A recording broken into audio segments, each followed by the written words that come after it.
Bueno, ante todo un saludo a toda la audiencia y bueno, sí, realmente el tema del momento son las lluvias, la humedad y esto,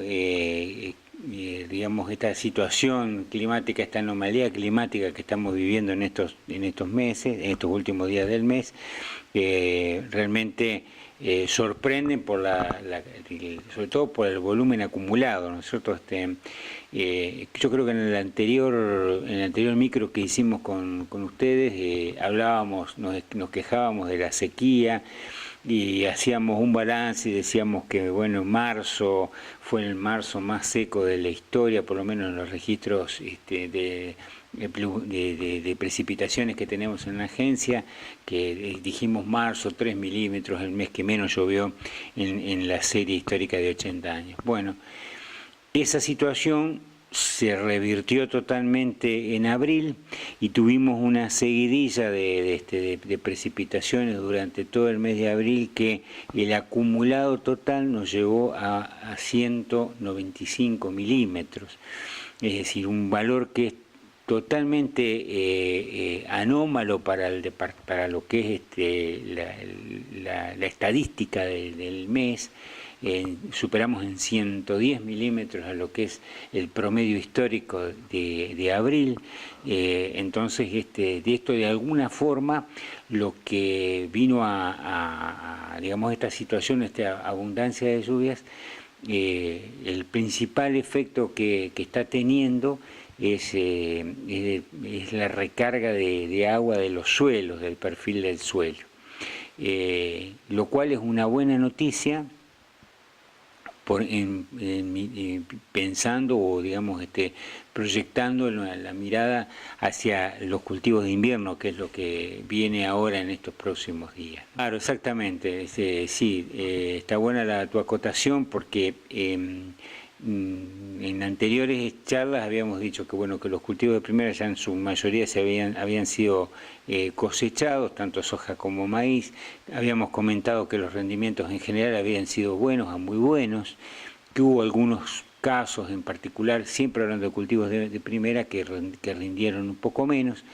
pero que nos preocupaba mucho la situación de los cultivos de segunda, porque había varios cultivos que habían sufrido la sequía, especialmente maíces de segunda, sojas de segunda, que estaban muy comprometidos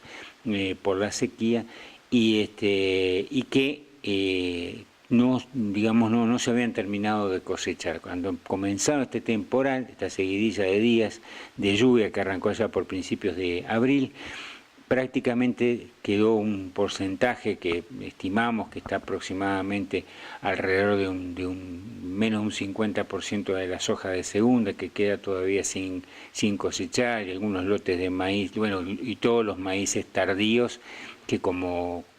siempre se cosechan sobre finales de abril, principios de mayo. Entonces estamos ahí justamente en el momento, o deberíamos estar en el momento de cosecha de los maíces de segunda. Básicamente a la soja lo que lo afecta, el riesgo que hay es que se brote en la planta a tantos días de humedad. El grano ya está listo, está seco, digamos, entonces digamos el grano ya está terminado su ciclo, y con esta humedad pueden darse casos de brotado en planta. Nosotros nos han comentado que ya hay algunos casos que se está produciendo, y el otro problema que se puede producir es, bueno, por el exceso de humedad, hay ataques de enfermedades de hongos provocadas por hongos, y en algunos casos puede haber, se abren las chautas y hay pérdida de granos. Es decir, en concreto el efecto es fundamentalmente es pérdida de calidad de granos en soja, y en el caso de maíces, cuando pasan tanto tiempo en plantas que no se cosechan, también hay pérdida de calidad, hay brotados, hay hongos, y en algún caso puede ser que se vuelquen las plantas, ¿no? Como decía al inicio, esta recomposición o toda esta seguidilla de lluvias, y hablábamos de los 195 milímetros de abril, más tenemos acumulados unos 20 en los primeros días de mayo, más lo que están pronosticando los distintos centros climatológicos para lo que resta de esta semana, que aparentemente también va a ser muy, se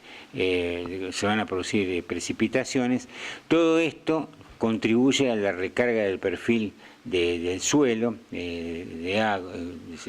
los suelos que estaban, las reservas de agua estaban agotadas a finales de marzo. Bueno, esto es una muy buena noticia porque se recarga el perfil y nos va a permitir la siembra de trigo fundamentalmente. A principios de abril y antes que comenzaran las lluvias, muchos productores decían, bueno, no vamos a sembrar trigo porque no hay humedad en el perfil, no vamos a arriesgarnos. Bueno, esa situación quedó totalmente de lado y en este momento hay mucha, digamos, la intención de siembra de trigo es muy importante y además el negocio en sí o el precio que tiene el trigo lo hace por demás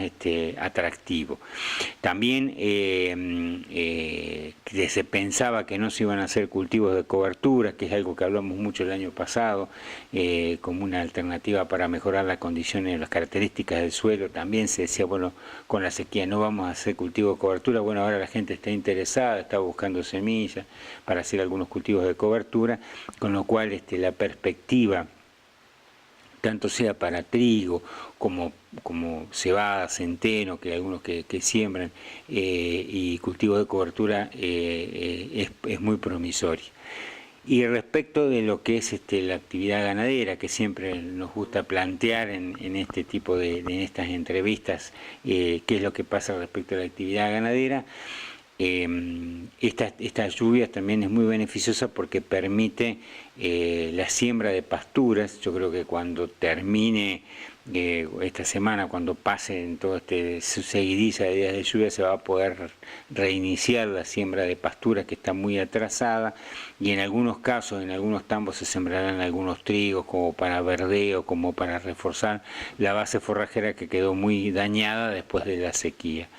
Así que la perspectiva climática en general,